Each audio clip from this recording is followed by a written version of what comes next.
What is up, my friends? You are most welcome along to this Anfield Agenda transfer special where I am joined by none other than Mr. David Lynch. David, how are we, sir?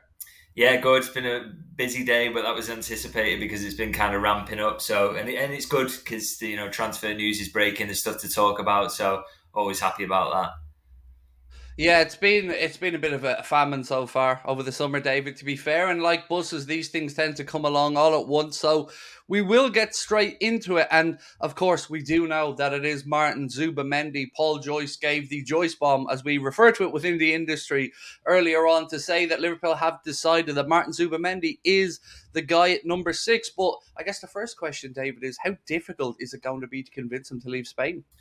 Yeah, I think we've got past evidence, haven't we, that it's not straightforward on that front. There's been, potential move to Barca been dangled in front of him. I know Arsenal interested in the past as well and not being able to quite convince the player to make the move. So I think there is clearly going to be some difficulty on that front.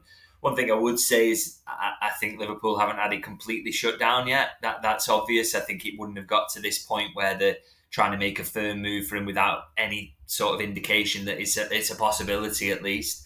And so no guarantees there, but there's clearly some encouragement that it's possible. But there are, other hurdles to leap over as well in terms of fee and everything else and how that's structured. But I think in terms of, we can be encouraged by what we've seen in that there's been some slight encouragement. It's not been shut down on the players' side. And now we just have to kind of see where it goes from there, really.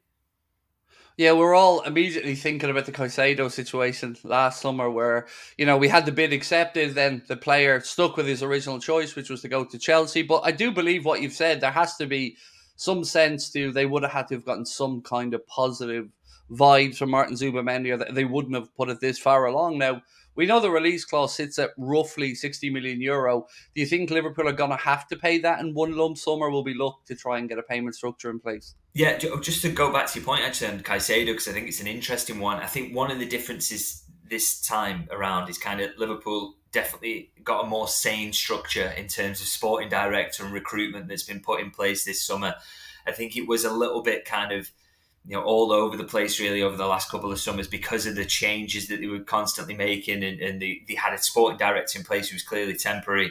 Because one of the big things with Caicedo actually was that Liverpool had put a lot of effort into the player, but then kind of 6 months prior to him actually moving had kind of pulled back from it, thinking he would go to Chelsea anyway. And then they made that late move in the end, and it was too late. His head had been turned, and Chelsea had done all the legwork. Whereas this time around, with Zubimendi, you'd like to think that they've been spending a lot of this summer priming it, getting it ready, having talks on the players' side to be prepared for that, and not just going in at the last minute because they couldn't get other players or whatever. So I think there's hopefully a little bit more sanity to this approach, and that will help Liverpool in terms of getting it over the line. And as you say, in terms of the fee, that's an interesting one.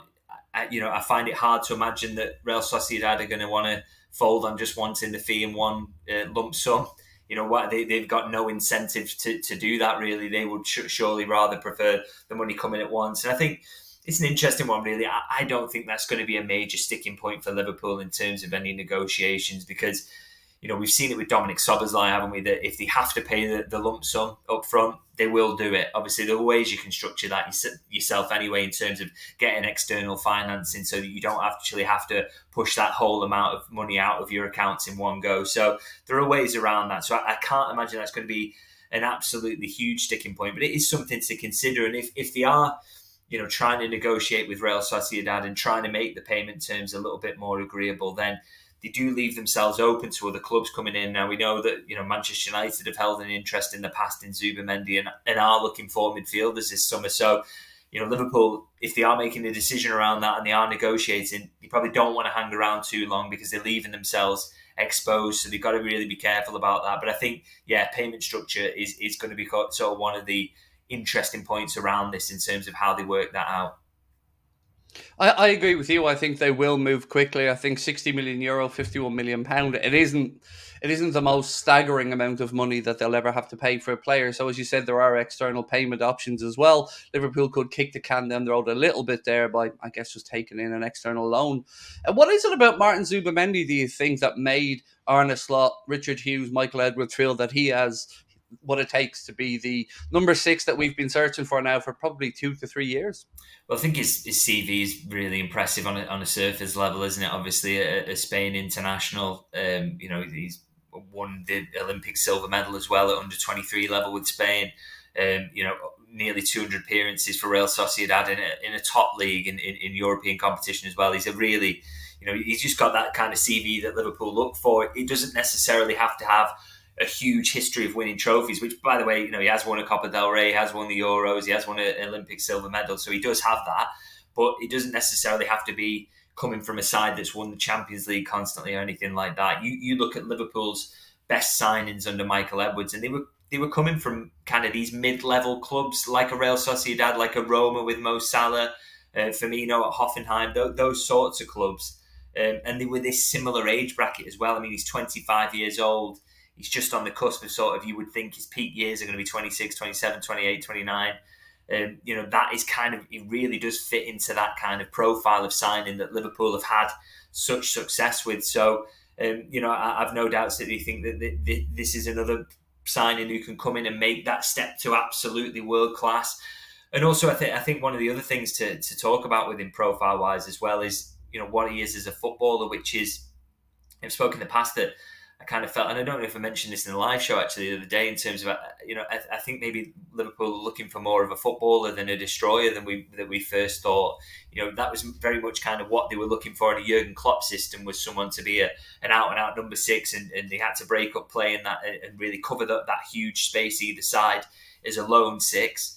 Whereas if you're looking for a guy who's kind of working mostly in a double pivot, I think and in a system under slot that is very based on possession, then there are certain decisions you can make around that profile. And I think one is to sort of lean more towards the football qualities and the ability on the ball, because that a lot, if you have two of them alongside each other, the spaces aren't as big, it's not as much ground to cover, and that gives you a little bit of a comfort blanket there. But also you've got then that excellence in possession that McAllister and Zubimendi, for example, would give you as a double pivot. So I think it tells us a lot about that.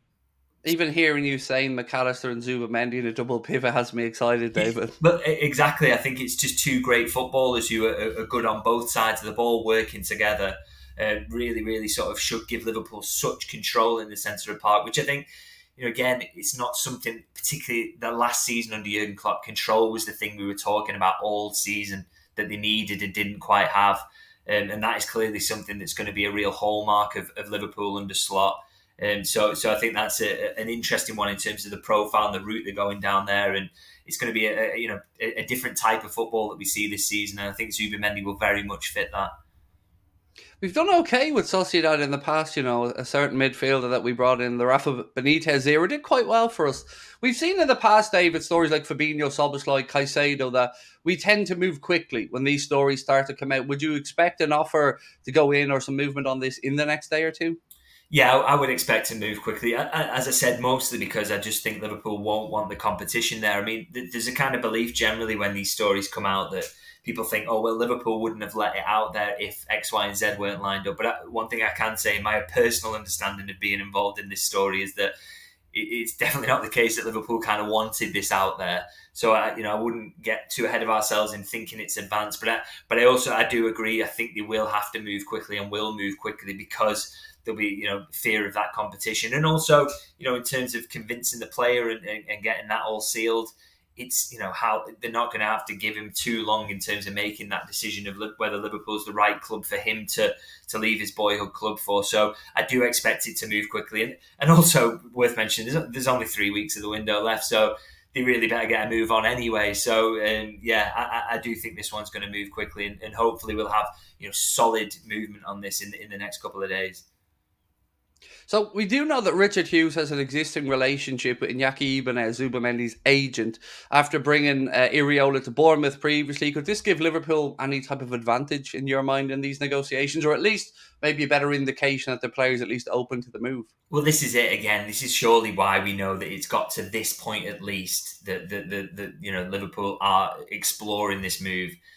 If Richard Hughes knows Iñaki Ibanez well, as we believe he does, then surely the first conversation would have been like, look, he doesn't fancy this. It's not even worth looking into. It's not worth exploring. There's no conversation to be had. He wants to stay because we know it's happened in the past. He has done that. He shut any links down previously to other clubs because he wanted to stay at Real Sociedad. So I think there's legs in that regard, and those relations can help in terms of everybody knows how each other works and it can smooth negotiations. So I do expect that to be massively helpful. But and clearly, I think Liverpool have been given a small indication that he's at an age and a point in his career now where he feels he's going to have to move on to reach that next level, and he obviously thinks that Liverpool might be a good move for him. So there's a lot of things working in Liverpool's favour there. Of course, he's still got to get that all over the line, but I think encouragement will have been given, absolutely.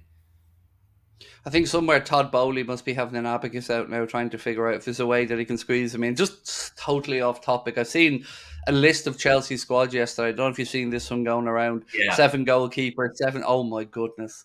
Well, imagine Zubimendi's probably not, he's probably too old for them at 25 and probably too good actually to be part of Chelsea's signing. So I wouldn't worry about them coming in for the hijack, because I saw that squad list, and it is baffling really the amount of money they've spent for a squad list that, how many of those players would you really envy? And you bring in, say, Zubimendi to Liverpool now and think, on profile at least, that you'd like to think he would do better than Enzo Fernandez has done there. You'd like to think he'd do better than Caicedo has done there. So, maybe not a Chelsea profile signing because he's too good. Hypothetically, if Liverpool do get this deal over the line, where do you think we try to turn our attentions to next for the remainder of the window? Well, I think obviously that forward line's an interesting one with the Luis Diaz rumours, although with Barcelona signing Dani Olmo, I wonder whether that's kind of going to make that a little bit more quiet. I still think defence is something that they're looking at. I mean, there's been links to left-backs, haven't there, centre-halves as well. Again, will probably require some movement, I think. Outgoings are probably going to be key there. I don't think there's going to be a decision made in the way that it has with midfield, which is that basically Endo is not going to be part of the first team plans, or a big part of those first team plans going forward. I don't expect that similar decisions will be made around the defence. I think it will be a case of, look, if a spot opens up, these are the players we want, and that will be an area to be looked at. And similarly with the forward line, but there is potential there, I think, for departures as well. I don't think that story is entirely told yet. So I think defence and forwards basically both candidates for additions after the midfield. But as I say, I do think there will probably need to be exits there. Have you had any indications to where Anthony Gordon's head's at with regards to the Newcastle offer of a new contract? Because we've spoken many times about the fact he's 23 months left on his current deal. They're going to want to get a contract in front of him to give them some stability. He has a pretty good hand of negotiations right now. He can draw this out a little bit. But I have this theory that if he is to sign on with Newcastle, if I'm his agent, I'm saying I need a release clause in there, or at least a release clause if Liverpool or who he wants come knocking. Well, the one thing I will say is that I'd be absolutely stunned if he signed any new deal between now and the end of the window. I don't think he'll be closing off his options in that way. And as you say, I think his hand is so strong at the moment that to weaken it when you know that carrot's been dangled of a Liverpool move. I mean, Liverpool will most probably still be as keen in a year's time if he keeps it up, and because his age, his quality, what he's doing for Newcastle, they all tick the boxes. The fact he's so desperate for the move, so he won't want to put himself in a difficult situation. And as you say, I would imagine that if he is to sign another contract, which again is massively up in the air because it will weaken his position slightly, he would want to put a clause in there, because I just think that left-hand side issue for Liverpool with Luis Diaz, even again, if it doesn't get resolved this summer and that interest doesn't come to anything, again, he's going to be a year further down in terms of his contract next summer. So there's just real potential for someone like Anthony Gordon to be added. So, like I say, I don't think he'll be closing off that option by signing a new contract before the end of the window. And to be honest, if he signs one after that, again, as you say, I think a release clause would have to be in there, because you're only going to get so many opportunities to move to your boyhood club, and closing that window by doing something silly, by signing a 6-year contract or whatever with no out in it, is one way of sort of trapping yourself somewhere. So we've seen a couple of reports today that Liverpool would be, let's say we got Zubimendi in, will be open to moving on a Tyler Morton or a Morton Endo. Do you think that makes sense to offset some of the cost of Zubimendi? And of course, to free up a squad place. Yeah, I think Morton would move anyway. To be honest, I think it's just the time in his career now where he needs to play more football, and he probably won't get enough of it at Liverpool. So, not a case that Liverpool don't think he's a fabulous footballer and a big talent, but I think he will be being moved on because he wants to, and he wants to play more regularly. So, I don't think that's necessarily tied to this, and I would expect him to leave regardless. And with Endo, it's a really interesting one. We've never really seen in recent years a player get kind of bombed in this way, just completely pushed to the fringes, and clearly that is what's happening here. He's.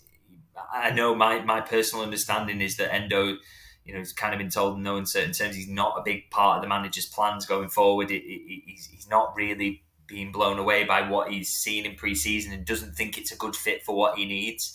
But equally, I also understand that on the player's side, he is absolutely, and I had this kind of stood up as recently as 24 hours ago, that he is absolutely resolved to fight for his place.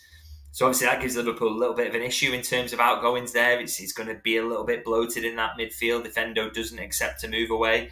And there's always the possibility we'll get to the end of the window and think, look, this is just not working for me. I am not going to play, and maybe pushes for a move elsewhere. But as things stand, he's absolutely determined to stay. So that could end up with Liverpool having maybe a little bit too many options in midfield, which is it's never a bad thing, but also can't really see Endo getting those minutes. So that's an interesting one to keep an eye on between now and the end of the window. I think is whether he eventually kind of gives up on that idea, because I think it's clear Liverpool's stance, but also his stance at the moment is clear as well, that he wants to stay and he wants to fight, which is, I guess, admirable. You don't want him to leave the club. He's a lovely guy, but I do understand Arne Slot's position as well. Before I let you go, just one last question. I don't want to be a doom monger here, but just say it doesn't work with Zubimendi. Have you any indications of any potential alternatives? Well, they have been looking at other defensive midfielders. I mean, the one thing you would say about Liverpool is they don't just sign someone.